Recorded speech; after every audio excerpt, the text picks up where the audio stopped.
Assalamualaikum warahmatullahi wabarakatuh. Perkenalkan, nama gue Kevin Halim dari kelas 12 IPS 3. Kembali lagi kita di podcast Mata Kevin. Di sini kita sudah bersama narasumber kita, yaitu perkenalkan diri, silakan. Halo semuanya, nama gue Jibril Anang. Lu pasti udah pada tahu kan, nih gue temennya Kevin. Ya. Oke, Bril, kita langsung ke topiknya aja, Bril ya. Yoi.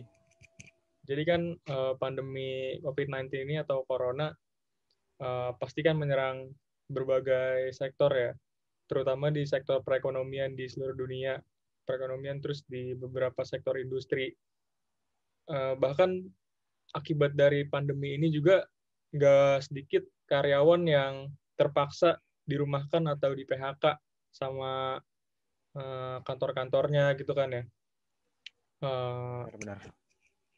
Itu pasti kan karena menurunnya daya jual dari perusahaan-perusahaan mereka sendiri. Cuma kan hal ini justru dijadikan alasan bagi para pembisnis atau pengusaha itu untuk melihat peluang usaha saat pandemi yang cocok untuk meningkatkan perekonomian lagi gitu kan, seperti semula sebelum pandemi-pandemi ini. Nah, menjalankan usaha di era COVID-19 ini kan pastinya nggak sama era-era sebelumnya, Bril ya. Pasti Benar-benar banget. banyak kondisi-kondisi yang harus dirubah sesuai dengan situasi dan kondisi pandemi yang seperti banyak jaga jarak gitu kan, atau jaga kebersihan.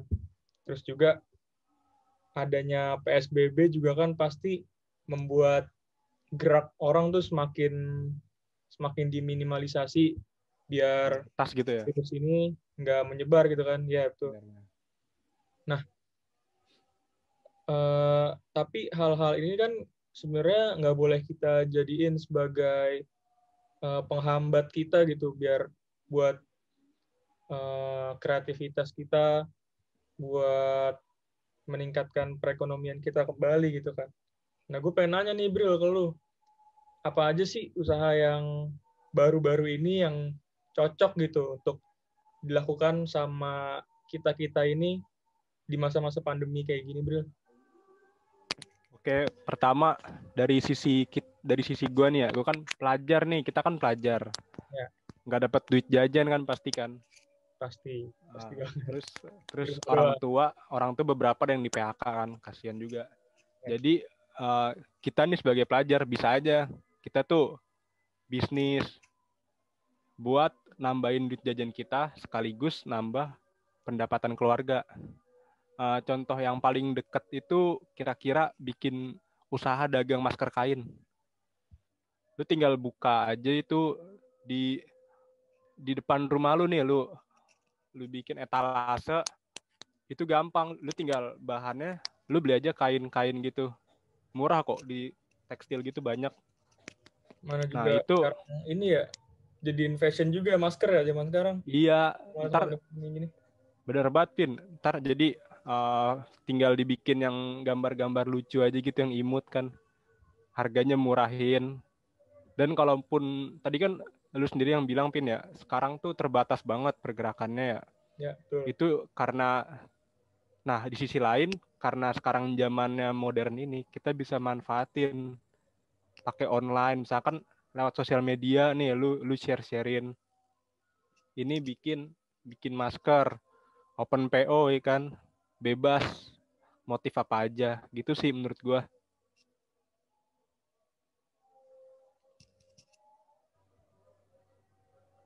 Selain masker, kira-kira ada lagi nggak sih, Bril, yang bisa kita lakuin gitu di masa-masa pandemi kayak gini?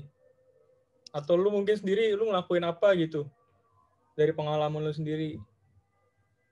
Uh, Oke, kita jawab dari pertama ya. Tadi pertanyaan pertama lu, yang bisa kita lakuin apa aja?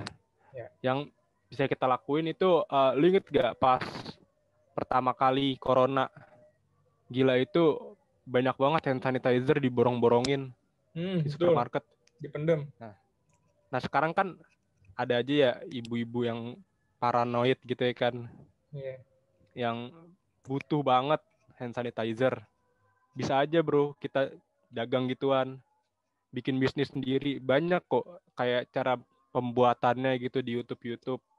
Terus itu juga bahannya nggak mahal. Jadi lu bisa pengeluarannya sedikit, pendapatannya lebih banyak daripada itu gitu.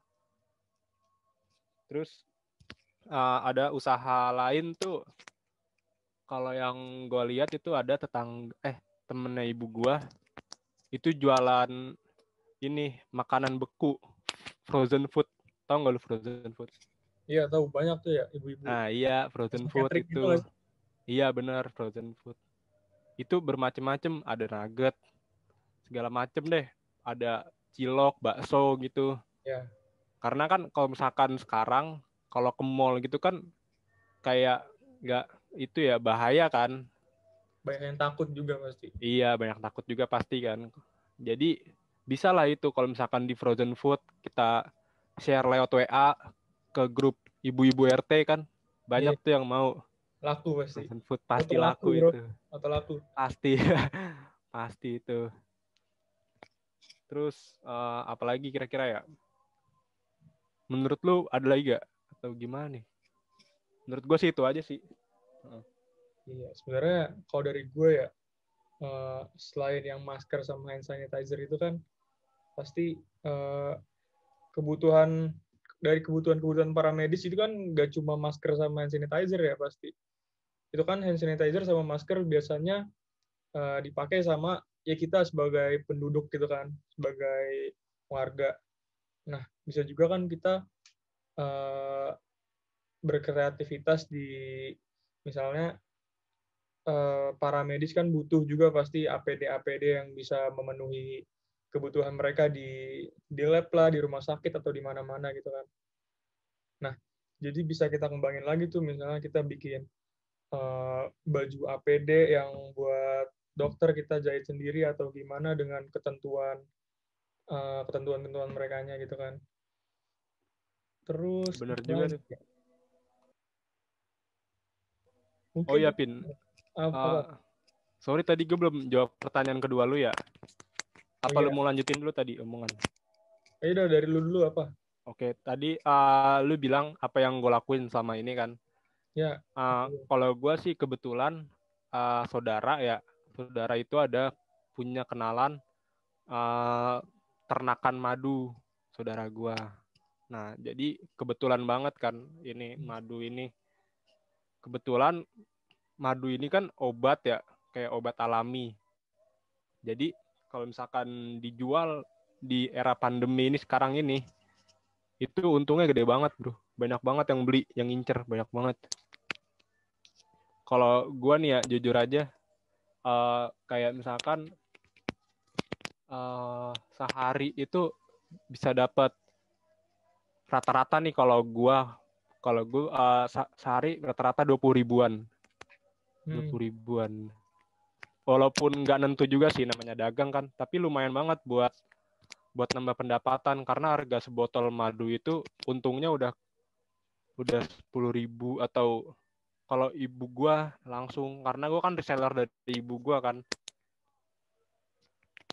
Jadi gua duitnya bagi dua sama ibu gua. oke. Itu ibu gua tuh dapatnya udah sekitar 100-an gitu loh. Jadi udah untungnya gede banget ini madu ini. Kalau Gitu. buat tanya, pasar lu tuh di mana, Bro? Misalnya lu memasarkan produk lu tuh lewat media apa dan ke siapa aja gitu? Oke, kalau gua sih pasti yang paling dekat itu pasti pertama-tama ke teman-teman ya, teman-teman sekolah. Uh, beberapa tuh adalah beberapa yang mau beli. Alhamdulillah lumayan tuh kan. Terus ada juga dari temen ibu gua. Nah kan ibu gua kan kadang sibuk ya. Maksudnya dia nggak bisa ngechatin teman-teman lamanya, teman-teman SMA, teman-teman SMP gitu karena saking sibuknya dia nggak sempat ngechat. Karena ibu gua kan juga kerja, work at home kan, work from home kan. Jadinya yang disuruh gua gitu. Bril nih tolong chatin ini temen mama, tolong tawarin madu. Nah dari situ gue belajar teknik marketing yang benar gimana. terus cara mengelola duit, kalau misalkan gue dapet duit tuh gimana nantinya, gitu-gitu.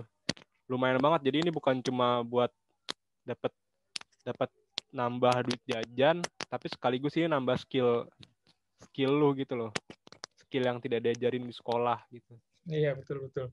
Nggak pernah tuh kita Iya, nggak pernah diajarin di suruh pelajaran dagang. apa gitu ya. Ya Iya. paling prakarya sih, prakarya rada-rada lah Iya.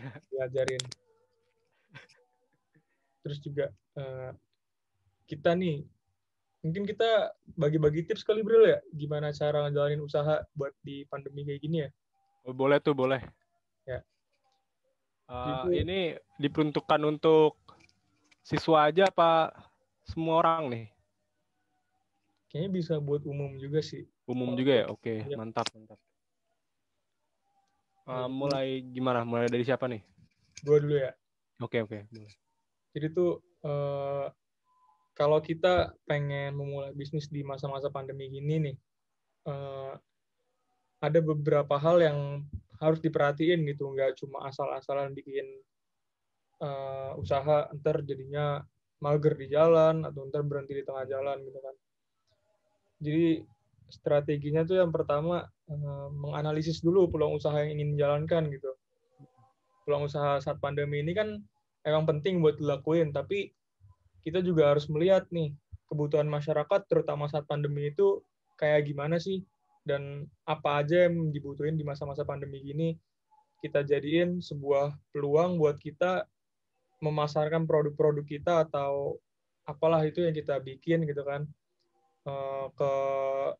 ke penduduk-penduduk atau warga-warga lain yang membutuhkan di masa pandemi kayak gini. Terus juga buat target yang jelas gitu, buat target bisnis kita yang jelas. Selain analisis peluang, kita juga perlu nih ngebuat target bisnis supaya arah bisnis kita tuh jelas gitu. Ada arahnya, nggak cuma mengambang doang, nggak jelas gitu kan jadinya. Nah terus apalagi Bro? Dari lu Bro? Menurut gue ya, yang paling penting sih tadi itu yang tadi gue bilang itu, manfaatin sosial media sebaik-baiknya, manfaatin internet sebaik-baiknya. Karena internet ini itu fungsinya banyak banget. Jangan cuma buat pelajar nih, khusus pelajar. Jangan cuma sosial media itu cuma buat lihat-lihat doang, senang-senang, ngeliat TikTok, joget-joget. Aduh, jangan dah. Jangan. Lu Jarang pakai itu gitu. lu bisa buat dagang di sana. Lumayan banget cuy itu sosial media. Bawa pengaruhnya gede banget. Apalagi di era pandemi sekarang ini kan kita nggak bisa keluar, kita nggak bisa komunikasi sama orang kan. Kalau langsung gitu nggak bisa kan, nggak memungkinkan. Jadi satu-satunya jalan dari internet ini, dari sosial media ini. Itu aja sih mungkin. Oke.